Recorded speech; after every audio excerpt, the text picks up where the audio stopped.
Imagine, just for a second, that you are training to be a pilot, Okay, I'm with you. right? So you spend like 4 grueling years inside this state-of-the-art, multi-million-dollar, high-tech flight simulator, and you're learning how to fly a Boeing 747. A massive machine. Yeah. Exactly. And you ace every single written exam. You know literally every swing on the dashboard. I mean, you can recite the aerodynamic principles of lift in your sleep. So on paper, you're a master. Right. You are, by all academic metrics, a total master of aviation. But then, the day they finally march you out to the tarmac and, hand you the keys to a real physical airplane, you freeze. Oh, because the simulator wasn't real? Yeah, because sitting in that actual cockpit, you realize something terrifying. The simulator was bolted to the floor the whole time. It never actually taught you how to deal with the physical, unpredictable, stomach-dropping reality of gravity. Wow. Yeah, that is a deeply unsettling realization. Because at that exact moment, you realize all your mastery of the system doesn't translate to mastery of the reality. Right. And what if I told you that humanity has been doing the exact same thing, not with airplanes, obviously, but with the very nature of divine reality itself? I mean, that's a massive claim. It is. What if we have spent the last 400 years refining this flawless, intricate academic simulator of God himself? And in the process, we became so obsessed with the dashboard that we completely forgot to actually fly the plane. It sounds like a harsh diagnosis, honestly, but when you look at how we learn about ultimate things, it's remarkably accurate. I mean, we are obsessed with taxonomies. Oh, totally. We want the divine to be visible, categorized, and neatly contained in a syllabus. But when you mistake the categories for the reality, you end up with a very specific, very tragic kind of spiritual blindness. You become fluent in a system, but completely estranged from the reality it describes. Welcome to the Deep Dive. Today, we are completely rethinking how we approach the divine.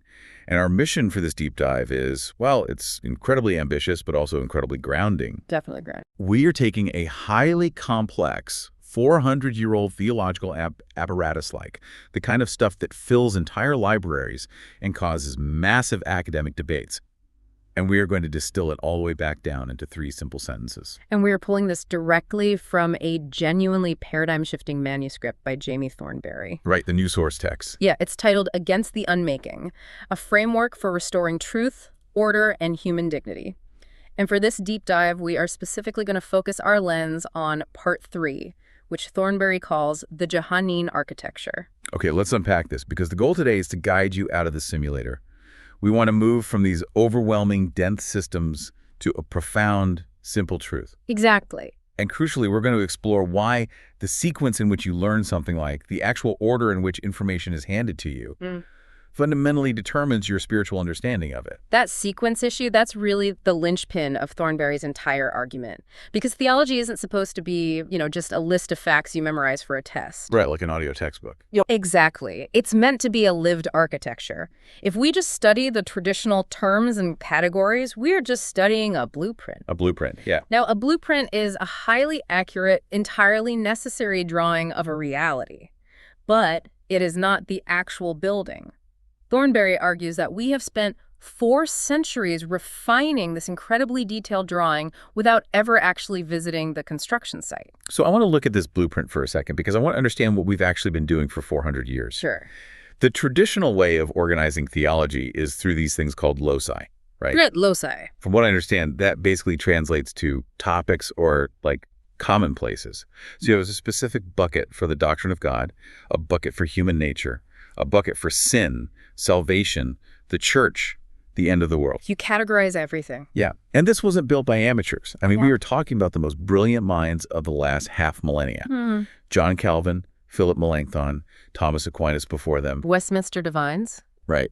They constructed this massive interlocking system of loci. And we really need to establish right up front that Thornberry is not calling these thinkers foolish. He is not saying the blueprint they drew up is false. Oh, so the categories aren't wrong? No, the categories they built are actually magnificent. I mean, they were usually forged in the fires of intense historical controversies where people were literally fighting over the core of the faith. Right, they had to define things. Exactly.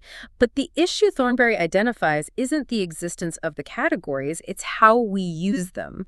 The traditional systems function as analytical containers. Containers. Right. Theologians built these intricate intellectual boxes, and then they essentially poured biblical revelation into them to keep it organized. Wait, I'm struggling with this premise a bit. Okay, what part? If the blueprint, like all those 400 years of loci and categories, if it's completely true and accurate, why is it dangerous? I mean, as a human being with a limited brain, I can't just stare directly into the sun. No, of course not. I need categories to make sense of the divine.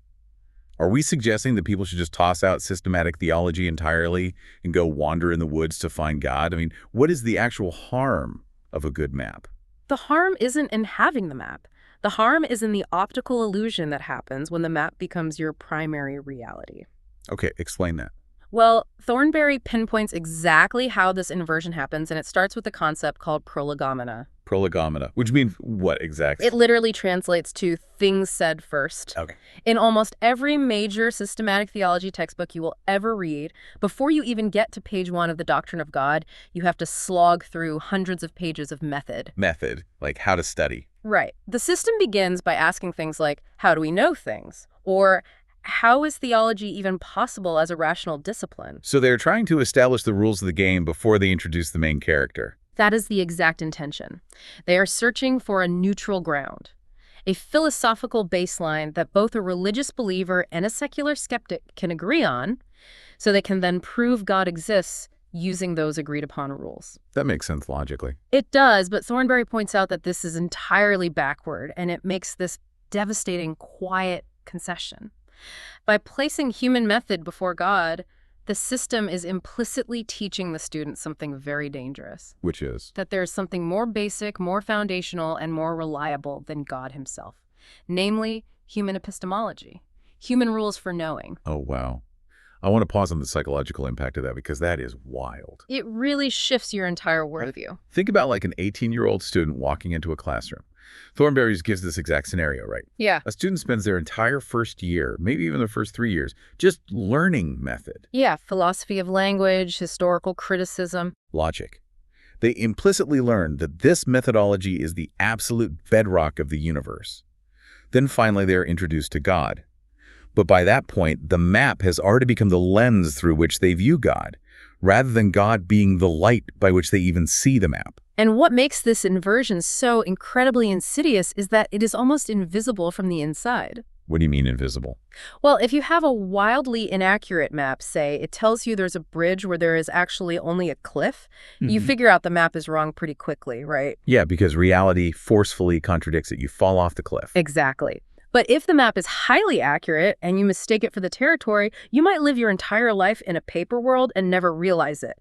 You just become exceptionally good at filing divine information into the correct academic boxes. Wow. So if this highly complex, locus-driven, prolegomena-heavy system is just the bolted-down flight simulator, what does the actual sky look like? Right. Where do we go from here? Yeah, if we want to walk out onto the tarmac, where do we actually start? Thornberry says we skip the hundreds of pages of method and go straight to the foundation. And the foundation isn't a textbook. It is 3 simple sentences. 3 declarative sentences, all pulled from the writings of the Apostle John. They form what Thornberry calls the Johannine Architecture. Okay. And they are staggeringly simple. God is love, God is light, and this is the true God and eternal life. Love, light, and life. Okay, so God is love is from 1 John 4. God is light is from 1 John 1, and the eternal life declaration is from 1 John 5. Exactly. Now, I have to be honest. When I hear those phrases, my brain immediately files them under like nice devotional bumper stickers. Yeah, they sound like cross-stitch pillows. Exactly. But Thornberry isn't just trying to be poetic here, is he? Not at all. He is doing something incredibly precise with the grammar. He points out that these are not adjectives. John doesn't say God is loving or God is luminous. Right. And they aren't similes either. He doesn't say God is like a light. This is where grammar literally becomes theology. John is using absolute abstract nouns and predicating them directly to God. God is love. God is light. Yes, and Thornberry emphasizes that this kind of absolute predication of an abstract noun to God, it is vanishingly rare in the rest of Scripture. Really? Yeah. You find plenty of names for God, you find adjectives, you find a wealth of metaphors, God is a consuming fire, God is a shield, God is a rock. But stating God is X, where X is a purely abstract reality, is concentrated almost entirely in these Johannine letters. Okay, but help me understand the stakes of that grammar. Like, why should I, or anyone listening, care if it's a noun instead of an adjective? Doesn't God is loving essentially convey the same vibe as God is love? It might convey the same vibe emotionally, but philosophically and structurally, it creates a totally different universe. How so? Well, if God merely has love, or if God is merely loving as a personality trait, then God is composed of parts. Think about human beings. You have love, but you also have anger and hunger and the skeletal system.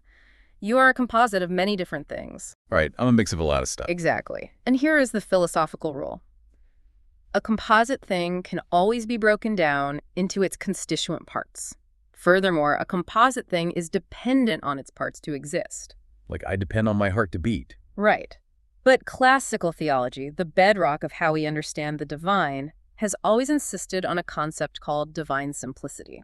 Okay, if you're listening to this and thinking, divine simplicity sounds like an absolute oxymoron because theology is famously complicated, you aren't alone. It's a very dense academic term. It really is. But let's look at how John strips all that academic weight away. Simplicity basically just means God is not made up of parts. He isn't a Frankenstein's monster of different attributes glued together. Yeah. He doesn't have a love module and a justice module. Precisely. Now, traditional systematic theology uses incredibly dense, heavy philosophical arguments borrowed from Aristotle to prove divine simplicity. You have to learn about act and potency, form and matter. Which takes years to even grasp. Well, it does. But Thornberry says, just look at the grammar. Because John says God is love, it means God's love isn't a part of him. It is his whole essence. He is totally uncompounded. Oh, I see. The simple three-word grammar of the sentence God is love already contains the entire heavy scholastic doctrine of divine simplicity, but it delivers it without requiring a philosophy degree. That is fascinating. Thornberry actually asks us to do this thought experiment, right? Imagine reading these texts without a theological dictionary nearby. Right, just you and the text. These sentences, God is love, God is light, they weren't written for Oxford professors. They were written for people in the first century who likely owned 0 books. They didn't have seminaries. Exactly. Simple declarations outrank complex theological systems for modern students because they require a direct encounter. You don't need to read a 500-page treatise on the metaphysics of light to understand God is light. You just have to stand outside at noon. But this naturally leads to the friction point you brought up earlier. If the reality is truly this simple love, light, life, why on earth did the church historically invent these incredibly dense, negative philosophical terms to explain it? Yeah, that's what I want to... If you've ever dug into traditional theology, you hit a wall of words like aseity, simplicity, immutability, and impassibility. These are called the incommunicable attributes of God, and they are notoriously difficult to digest. Yeah, if it's so simple, why did we build this massive barbed wire intellectual fence around it? Let's take impassibility as an example because I think it's the one that trips people up the most. It's definitely the most controversial one. When I hear that God is impassible, it sounds terrible. It sounds cold. It basically means God cannot be acted upon from the outside, that he isn't subject to passions or emotional changes. Right. In academic terms, it feels completely disconnected from a God who supposedly cares about human suffering. It sounds like a stoic statue. And that is exactly how it is often taught when severed from the architecture. But look at how Thornberry rescues this concept. He derives impassibility not from cold Greek philosophy, but directly from the sentence, God is love. Okay, walk me through that. Think about how human love works. For us, love is usually a reaction. We see something beautiful or someone is kind to us, and it sparks a passion in us. We are acted upon by an outside force. Right. We are passive receivers of a stimulus that makes us love. Yeah, like my dog wags his tail at me and I react by loving him. My love is triggered by the dog. Yes, but if God is love, as a noun, as his very essence, then his love cannot be a passion he undergoes. It cannot be a reaction to an external stimulus. His love is an eternal, unceasing act. Doesn't love you because you did something cute or good to trigger it. He loves you because it is his fundamental nature to act in love. Wow. Okay, that completely flips the emotional resonance of the word. Impassibility isn't about God being a cold, distant, unfeeling statue. It's actually the ultimate guarantee. It guarantees that his love for you isn't a reaction to you being good enough today. It's an eternal, unchanging output. That's the power of the architecture. And he does the exact same thing with immutability. You know, the idea that God doesn't change. Right. Why does God not change? The traditional blueprint will give you a long proof about how perfection cannot logically alter. But Thornberry just points to John. God is light, and in him is no darkness at all. Unshadowed light. Exactly. Absolute light doesn't flicker. It doesn't cast shadows. It doesn't vary. So these heavy doctrines, aestheti, immutability, impassibility, they aren't foreign concepts pasted onto the Bible by bored academics. They are simply the logical outworking of what it means for a being to be love, light, and life. So we have these three core sentences. We know what they mean grammatically, and we see how they naturally produce these deep theological truths. But how do we actually approach them? That's the sequence question. Yeah, Thornberry argues that the order in which we walk through these three concepts changes literally everything. There's a massive fundamental difference between how God exists in reality and how we, as tiny, limited creatures, have to learn about him. And this brings us to a vital distinction in Thornberry's framework, the difference between the ontological and the pedagogical. Okay, let's define those so we aren't just throwing jargon around. Ontological means how things actually are in their true reality. Pedagogical means how we teach or learn them. Correct. Let's look at the ontological reality of God first. In God himself, love, light, and life coinhere. Coinhere. Right. That's a term that means they mutually indwell each other. They form a perfect, unbraidable circle with no beginning and no end. You cannot rank them in a hierarchy. Love isn't greater than light. Light doesn't predate life. Thornberry proves this with a really fascinating thought experiment. He says, try to remove just one of those three from the circle. If you do, the others aren't just diminished, they are completely destroyed. For example, what happens if you have light, but you completely remove life? You just have illumination falling on a void, a shining with no eye to see it. It degrades into sterile, useless information. And conversely, what if you have life and light, but you extract love from the equation? You have a living reality, perfectly illuminated, totally aware of itself, but with no giving, no outward motion, no object of relation. It becomes a narcissistic contradiction. Exactly. So ontologically, in God's reality, they are a simultaneous, unbreakable circle. I think a good way to visualize this for anyone listening is to think about learning to play the piano. Ontologically, in reality, a beautiful piece of music is a simultaneous fusion of rhythm, melody, harmony, and emotion. They all happen at once. Right. You hear it as one thing. But pedagogically, how you actually learn to play it, you can't do it all at once. You have to hit C, then D, then E. You have to learn the sequence. If you mistake the isolated scales for the symphony, you become a robot. You know the mechanics, but you miss the music. That is a brilliant analogy because, as Thornberry points out, we are not God. We cannot perceive the simultaneous circle all at once. We have to enter the reality from the outside, sequentially. For the student, for the creature, sequence is absolutely everything. The required order of learning? Yes. The pedagogical sequence must be light, then love, then life. Let's trace this path. Why is it non-negotiable that light has to come first? Because, fundamentally, a creature cannot love what has not been shown to them. You have to see it first. Revelation, disclosure, illumination, that's what light is. You can't desire what you can't see. Exactly. Reality has to hit your retinas, spiritually speaking, before you can have any reaction to it whatsoever. Okay, so light first, then love comes second. Because what is shown to you in the light is then evaluated and desired by the will. The light reveals the true reality, and love is the reordering of your desires toward that truth. And finally, life comes third. Because life is the actual embodiment, the sustained, lived reality of what you have seen in the Niterio. Light and desired in love, light reveals, love desires, life embodies, light, love, life. But I have to interrupt this elegant sequence with a bit of historical skepticism. Bring it on. Is Thornberry actually suggesting that the traditional theologians guys who wrote thousands of pages in Latin and debated the finest points of philosophy didn't know about this sequence? Did they just accidentally shuffle the deck and mess up the order? That is where Thornberry unearths a truly fascinating historical reality. He focuses specifically on John Calvin, one of the primary architects of the traditional blueprint. Okay. Thornberry shows that Calvin actually knew he was making a pedagogical choice. It wasn't an accident. Wait, really? He knew he was forcing a sequence? He explicitly states it. In the very opening of his famous work, The Institutes, Calvin writes that all true wisdom consists of two things: knowing God and knowing ourselves. Right, classic quote. And he freely admits it's almost impossible to say which comes first in actual reality because they coinhere.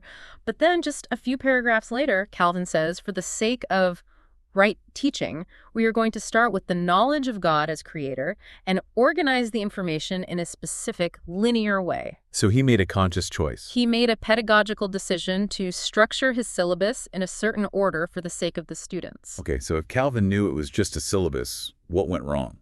Why are we stuck in the simulator? What happened is the classic tragedy of institutionalization.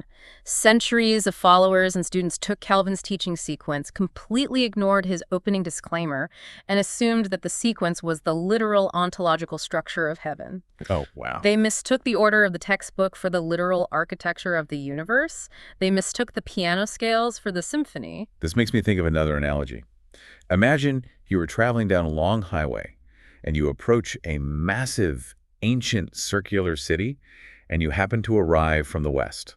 Because of your specific trajectory, you experience the western gates first, then the western district, then you finally reach the center.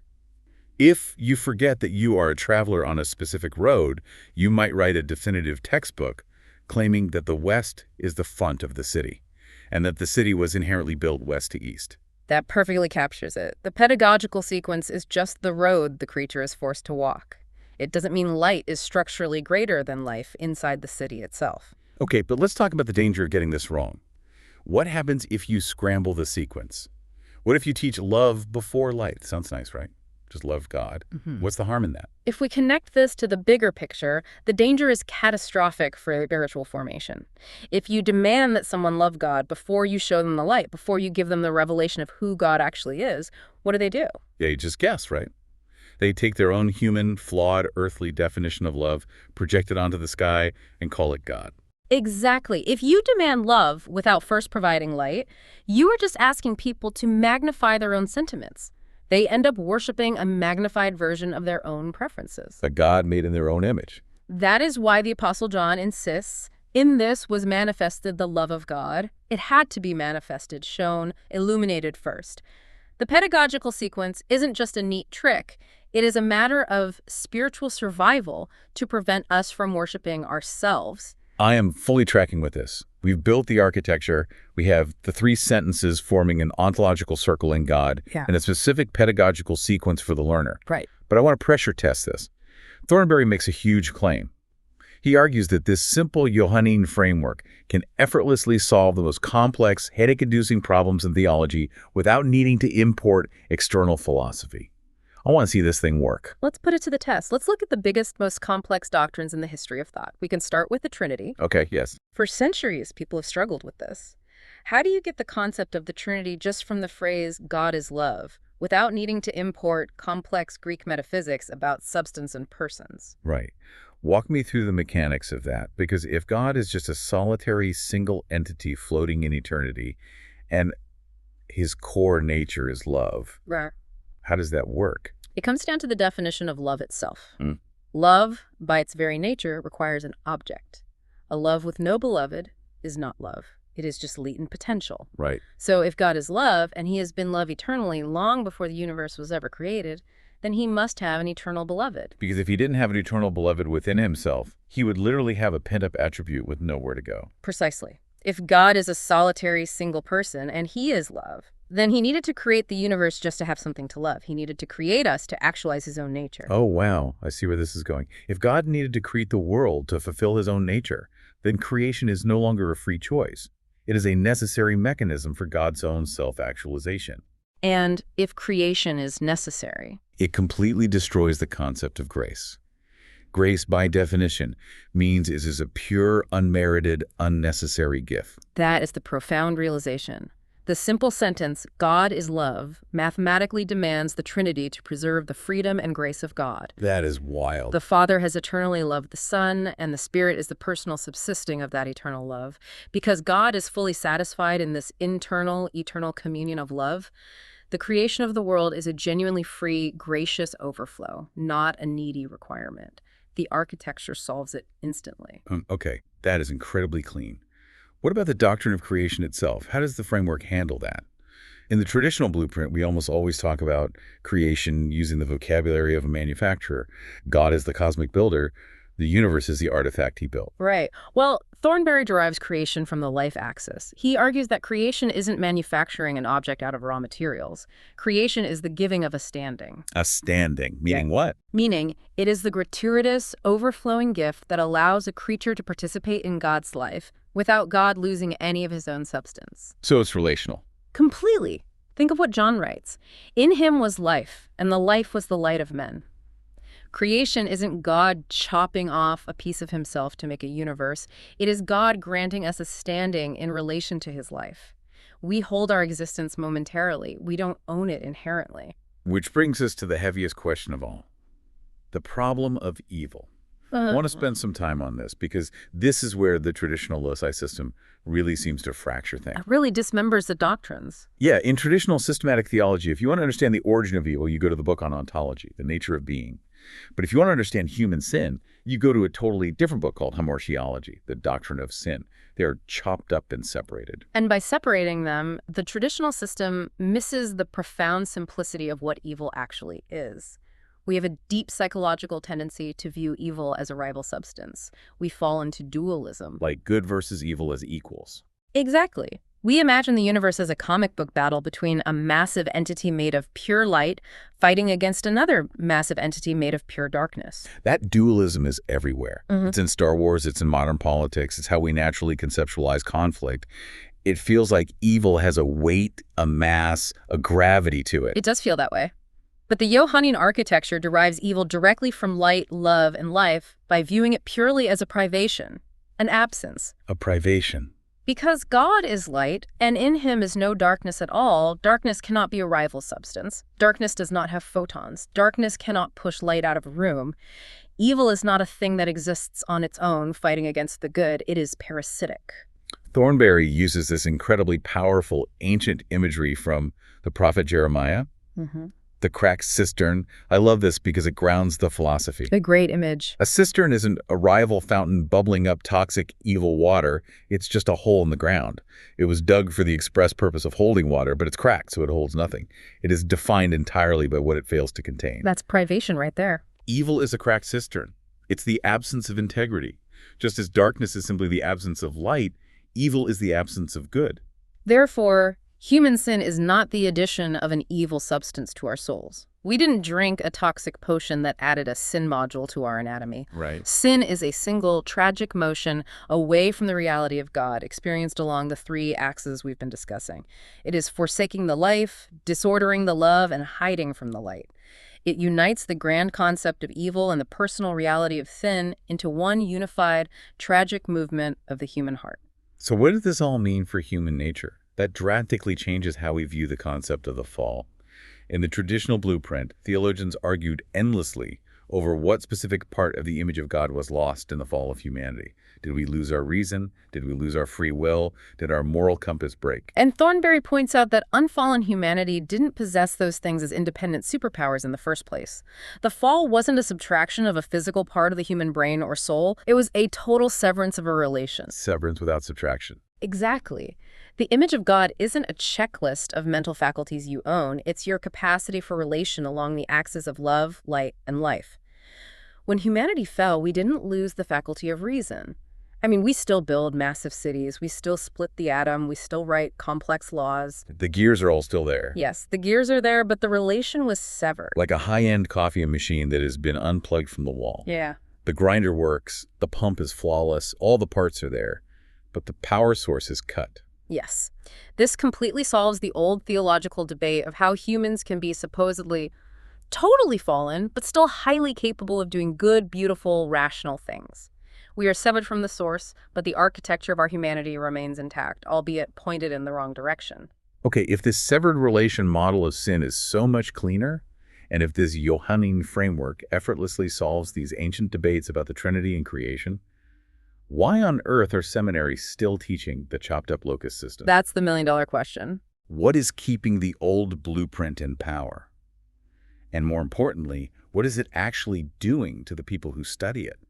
Why can someone study a massive theological system for 10 years, pass all the exams, get a PhD, and remain completely untransformed as a human being? That question brings us to the ultimate goal of this entire framework: formation, the actual transformation of the human person. Thornberry points out a tragic reality that is often called the head versus heart divide. Right, we hear that all the time. It's the idea that knowledge gets stuck in the head and refuses to travel the 18 inches down to the heart. Yeah, like he has a lot of head knowledge, but no heart knowledge. Right, but Thornberry argues that is a complete misdiagnosis. It isn't because the knowledge failed to travel, it's because the object of study was different the entire time. I love this insight. The student wasn't actually attending to God. The student was studying the arrangement. Yes. They were studying the blueprint.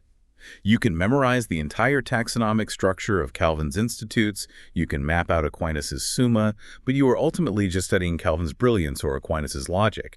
You are observing a human system. You are not necessarily looking at God. And this highlights how logic and arrangement fundamentally shape theological formation.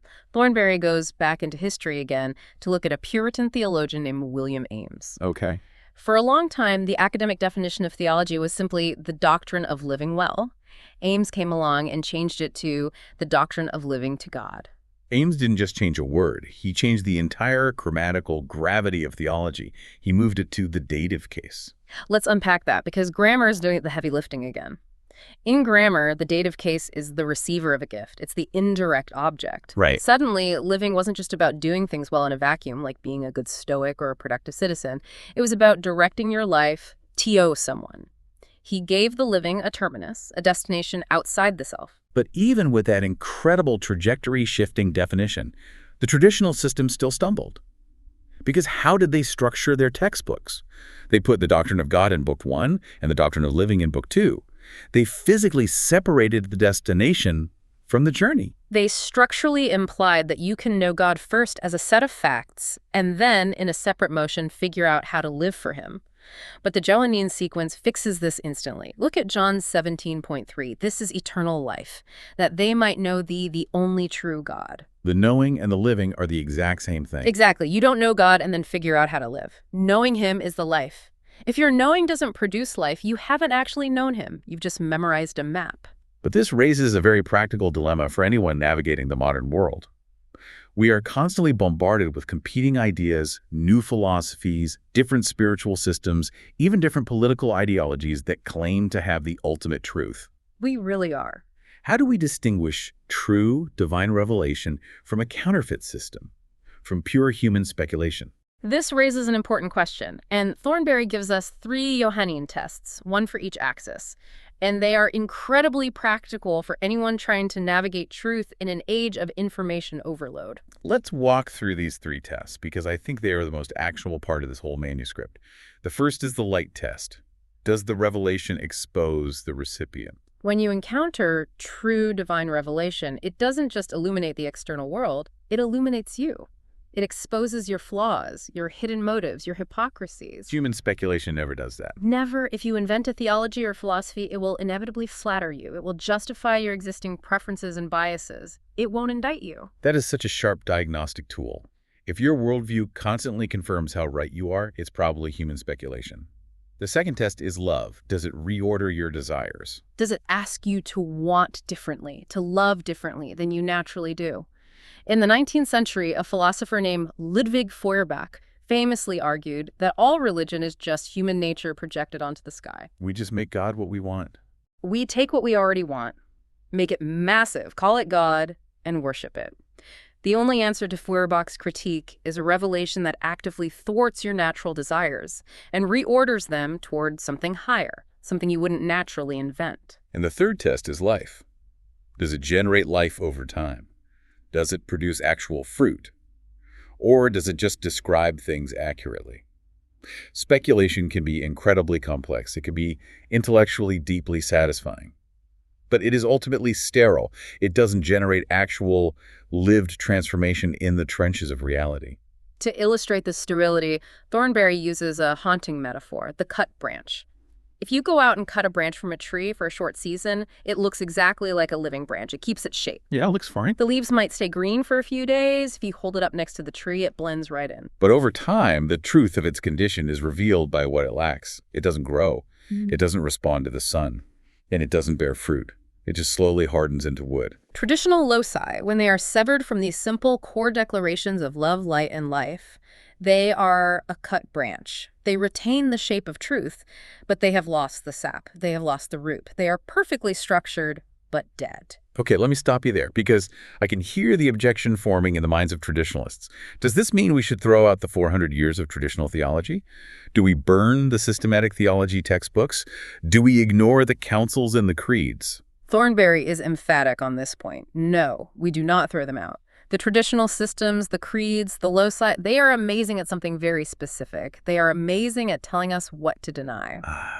They are negative boundaries. Yeah. The councils of Nicaea and Chalcedon, they didn't sit down and invent the truth of who Jesus was. They built fences to keep out specific heresies that were destroying the church. When someone stood up and said Jesus wasn't fully God, the council built a massive intellectual fence to protect the core truth. Fences are entirely necessary. If a wolf is attacking, you need a fence.